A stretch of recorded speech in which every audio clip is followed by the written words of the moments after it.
Hello അസ്സാമു അലൈക്കും വറഹ്മത്തുള്ളാഹി. നെക്സംബോ വേൾഡിൻ്റെ പുതിയൊരു വീഡിയോയിലേക്ക് എല്ലാവർക്കും സ്വാഗതം. അപ്പോൾ ഇന്ന് നമ്മൾ വന്നിട്ടുള്ളത് ഒരു മേക്കിംഗ് വീഡിയോ ആയിട്ടാണ്. ബ്രേസ്ലെറ്റ് മേക്കിംഗ് വീഡിയോ ആണ്. അപ്പോൾ നമ്മൾ ഷോർട്സ് ആയിട്ട് ഇട്ടിട്ടുണ്ടായിരുന്നു. അപ്പോൾ ആ സമയത്ത് ചിലവരൊക്കെ മനസ്സിലായിട്ടുണ്ട്, ചിലർക്ക് മനസ്സിലായിട്ടുള്ള അത് വീഡിയോസായിട്ട് ഇടുമെന്ന് ചോദിച്ചിട്ടുണ്ടായിരുന്നു. അതുകൊണ്ട് മാത്രം ഇടുന്നതാണ്. ശരിക്കും പറഞ്ഞാൽ നമുക്കൊരു മേക്കിംഗ് വീഡിയോ എടുക്കാൻ അറിയില്ല, അതുകൊണ്ടാണ് നമ്മൾ വീഡിയോ ഇത്ര ലേറ്റ് ആയതും. അപ്പോൾ ഇത് അപ്ലോഡ് ചെയ്യാൻ ലേറ്റ് ആയതാണ്. വീഡിയോ എടുത്തിട്ട് കുറച്ച് നാളായി കേട്ടോ. അപ്പോൾ ഇത് നമ്മൾ എങ്ങനെയാണ് വരുന്നത് നട്ടാൽ നമ്മൾ 8mm ജംറിങ്ങാണ് എടുത്തിട്ടുള്ളത്. സിൽവർ ഇല്ലാത്തതുകൊണ്ടാണ് ഗോൾഡ് എടുത്തത് കേട്ടോ. അപ്പോൾ അതിലുള്ളിൽ നമ്മൾ 2 3mm ഡബിൾ പോളിഷിൻ്റെ ബീഡ്സാണ് ഇട്ടിട്ടുള്ളത്. അതിനുശേഷം ഒരു clip stone, small type clip സ്റ്റോണാണ്, ആ ജംറിങ്ങിൻ്റെ ഉള്ളിലേക്ക് കടത്തിവിടും. അതെങ്ങനെയാണെന്ന് വെച്ചാൽ നമ്മൾ ഡയമണ്ട് ഷേപ്പാണ്. അതിൻ്റെ താഴെ എന്താണ് ഒരു 2 ഹോൾ ഉണ്ടാവും. ഡയമണ്ടിലാണ് ഹോൾ വരിക.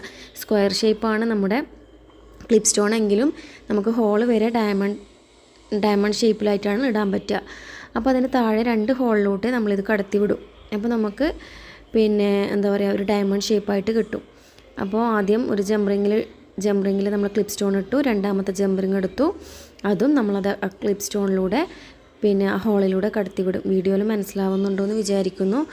അപ്പോൾ ഇതേപോലെ എന്താ ഹോളിലൂടെ ചിലപ്പോൾ നമുക്ക് ചെറിയൊരു ബുദ്ധിമുട്ട് തോന്നലുണ്ട്. പക്ഷേ അത് നമ്മൾ കണ്ടിന്യൂസ് ആയിട്ട് ചെയ്യുമ്പോൾ നമുക്കതൊരു ഈസി ആയിട്ട് തോന്നും. അപ്പോൾ ഇങ്ങനെയാണ് 3mm ഡബിൾ പോളിഷ് ബീഡ്സാണ് നമ്മൾ എടുത്തിട്ടുള്ളത് കേട്ടോ. അപ്പോൾ ഇതിൽ മെറ്റീരിയൽസ് നമ്മളതിൽ അവൈലബിൾ ആണ്. അതിൽ ക്ലിപ്പ് സ്റ്റോണ് നമുക്ക് സ്റ്റോക്ക് തീർന്നിട്ടുണ്ടായിരുന്നു. ഇപ്പോൾ സ്റ്റോക്കിന് ഇൻഷാല്ലാ എടുത്തിട്ടുണ്ട്. അപ്പോൾ അതെപ്പോഴാണ് കിട്ടുകയെന്നറിയില്ല. ഒരാഴ്ച കൊണ്ട് കിട്ടുമെന്ന് വിചാരിക്കുന്നു. അപ്പോൾ രണ്ടാമത്തെ ക്ലിപ്പ് സ്റ്റോൺ നമ്മൾ എടുത്തിട്ടുണ്ട്. ക്ലിപ്പ് സ്റ്റോൺ എടുക്കുമ്പോൾ ശ്രദ്ധിക്കേണ്ട കാര്യം എന്ന് വെച്ചാൽ നമ്മൾ ആദ്യത്തെ ക്ലിപ്പ് സ്റ്റോൺ എങ്ങനെയാണ് വെച്ചത് അതേ രീതിയിൽ തന്നെ രണ്ടാമത്തെ ക്ലിപ്പ് സ്റ്റോണും വെക്കാൻ ശ്രമിക്കുക. തലതിരിഞ്ഞ് പോകാൻ പാടില്ല. കാരണം പലപ്പോഴും അബദ്ധം സംഭവിക്കുന്നത് അങ്ങനെയാണ്. ഒന്ന് നേരെ വെക്കും, രണ്ടാമത്തെ തലതിരിച്ച് വെക്കും. അപ്പോൾ അതുകൊണ്ടാണ് പ്രത്യേകം പറഞ്ഞത് കേട്ടോ. അപ്പോൾ ഇതിങ്ങനെയാണെന്ന് വരെ ഇത് നമ്മൾ കണ്ടിന്യൂസ് ആയിട്ട് സെയിം പ്രോസസ്സിനെ കണ്ടിന്യൂസ് ആയിട്ട് ചെയ്യും. അടുത്ത ജംറിങ് എടുക്കും, അതിൽ 2 ബീഡ്സ് ഇടും, അത് ക്ലിപ്പ് സ്റ്റോണിന് ഉള്ളിലൂടെ കടത്തിവിടും. അങ്ങനെ നമുക്ക് എത്രയാണോ നമ്മുടെ കൈയിൻ്റെ അളവ്, കുട്ടികൾക്കാണെങ്കിൽ കുട്ടീൻ്റെ കൈയിൻ്റെ അളവിനനുസരിച്ചിട്ട് ചെയ്യാം, വലിയ ആക്കാണെങ്കിൽ വലിയ അളവിനനുസരിച്ചിട്ട് ചെയ്യാം. പക്ഷെ ശ്രദ്ധിക്കേണ്ടതെന്ന് പറഞ്ഞാൽ ഇത് നമ്മൾ ജംറിങ് ജസ്റ്റ് പ്രസ് ചെയ്തതാണ്. അപ്പോൾ നമ്മൾ യൂസ് ചെയ്യുന്നവരും നല്ല കെയർ ചെയ്യേണ്ടതാണ്. കാരണം പിടിച്ച് വലിച്ചാൽ ചിലപ്പോൾ ഇത് കയ്യിൽ നിന്ന് ഇളകിപ്പോരാൻ. ജംറിങ് പ്രസ് ചെയ്തതല്ലേ. അപ്പോൾ ഇത് കുറച്ചും കൂടി ഇതാക്കാൻ വേണ്ടി വേണമെങ്കിൽ നമുക്ക് ജസ്റ്റ് പ്രസ് ചെയ്യുന്ന സ്ഥലത്ത് ഒരു ഗ്ലൂ വേണമെങ്കിൽ അപ്ലൈ ചെയ്ത് കൊടുക്കാം കേട്ടോ. അപ്പോൾ ഇതിങ്ങനെ കണ്ടിന്യൂസ് ആയിട്ട് ചെയ്ത് കഴിഞ്ഞാൽ നമുക്കൊരു നല്ല ഭംഗിയുള്ള ബ്രേസ്ലെറ്റ് കിട്ടും. ഇതാ ഞാൻ പറഞ്ഞത്, നമ്മൾ ഒന്ന് നേരെയും രണ്ടാമത് തലതിരിച്ചും ഇടാൻ പാടില്ല. ക്ലിപ്പ് സ്റ്റോൺ നേരെ തന്നെ ഇടാൻ ശ്രമിക്കാം. അപ്പോൾ ഇതിങ്ങനെ കണ്ടിന്യൂസ് ചെയ്ത് കഴിഞ്ഞാൽ ബ്രേസ്ലെറ്റ് റെഡിയായി കേട്ടോ. അപ്പോൾ പറയാൻ വിട്ടുപോയ കാര്യം എന്ന് പറഞ്ഞാൽ നമ്മളെ വാട്സപ്പ് ചാനലല്ല, നമ്മുടെ യൂട്യൂബ് ചാനലിൽ നമ്മൾ ഗിവ് എവേൻ്റെ വീഡിയോ അപ്ലോഡ് ചെയ്തിട്ടുണ്ട്. അപ്പോൾ ഫെബ്രുവരി 9 വരെയാണ് നമ്മുടെ ഗിവ് എവേ. 10-ന് നമ്മൾ ഗിവ് എവേ കമൻറ്റ് പിക്കറിലൂടെ വിന്നറെ തിരഞ്ഞെടുക്കും. അപ്പോൾ 10 പേർക്കാണ് ഗിവ് എവേ പ്രൈസ് കൊടുക്കുന്നത്. പ്രൈസ് മീൻസ് നമ്മൾ ഗിഫ്റ്റ് കൊടുക്കുന്നത്. അപ്പോൾ ഗിഫ്റ്റിൽ എന്തൊക്കെയാണെന്നുള്ളത് നമ്മൾ വീഡിയോസ് ചെയ്യുന്നതായിരിക്കും. അപ്പോൾ മറക്കാതെ എല്ലാവരും ജനുവരി 1 മുതലുള്ള വീഡിയോസിന് കമൻറ്റ് ചെയ്യുക. 4 വീഡിയോസാണ് അപ്ലോഡ് ചെയ്തിട്ടുള്ളത്. ആ 4 വീഡിയോസിനും കമൻറ്റ് ചെയ്യുന്നതിൽ നിന്ന് തിരഞ്ഞെടുക്കുന്നവർക്കാണ് ഗിഫ്റ്റ് കിട്ടുക. ഇൻഷാല്ലാ ഫെബ്രുവരി 9-ന് നമ്മൾ കമൻറ്റ് പിക്കറിലൂടെ വിന്നറിനെ തിരഞ്ഞെടുക്കുന്നതായിരിക്കും. അപ്പോൾ ഇത് നമ്മളെ ബ്രേസ്ലെറ്റ് മേക്കിങ് എല്ലാവർക്കും മനസ്സിലായി എന്ന് വിചാരിക്കുന്നു.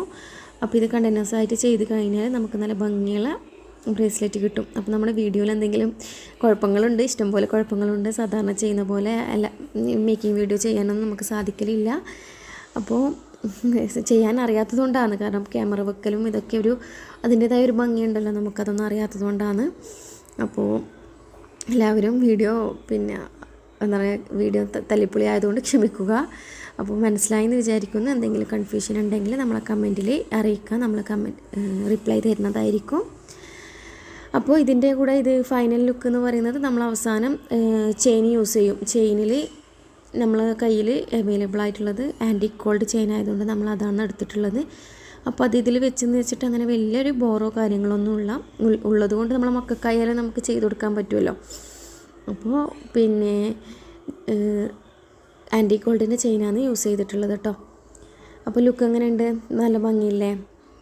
അപ്പോൾ ഇതിൻ്റെ ഫൈനലിൽ നമ്മൾ ആ ചെയിനും പിന്നെ ഒരു ലോബ്സ്റ്റർ ലോക്കും കൂടി കണക്ട് ചെയ്ത് കൊടുത്താൽ നമ്മളെ ബ്രേസ്ലെറ്റ് റെഡിയാണ്.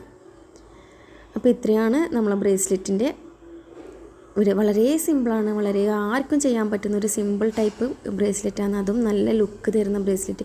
ഇത് നമുക്ക് ബ്രേസ്ലെറ്റ് മാത്രമല്ല വേണമെങ്കിൽ നെക്ലസ് ആയിട്ടും യൂസ് ചെയ്യാം കേട്ടോ. അപ്പോൾ നെക്ലസ് ആയിട്ട് യൂസ് ചെയ്യാം. നെക്ലസ് കുറച്ച് ലെങ്ത്തിലാക്കി കഴിഞ്ഞാൽ നമ്മൾ ജസ്റ്റ് ഒരു നെക്ലസ് ആയിട്ട് യൂസ് ചെയ്യുന്ന നല്ല ഭംഗിയുണ്ടാവും കുട്ടികൾക്കൊക്കെ ചെയ്ത് കൊടുത്താൽ. അപ്പോൾ എല്ലാവർക്കും വീഡിയോ ഇഷ്ടപ്പെട്ടെന്ന് കരുതുന്നു. അപ്പോൾ നമ്മളെന്താ പറയുക, അടുത്തൊരു വീഡിയോ ആയിട്ട് വരുന്നത് വരേക്കും എല്ലാവർക്കും ബൈ. അപ്പോൾ മറക്കണ്ട നമ്മളെ ഗിവ് അവേ പിന്നെ നമ്മുടെ പുതിയ കളക്ഷൻസൊക്കെ വന്നിട്ടുണ്ട്.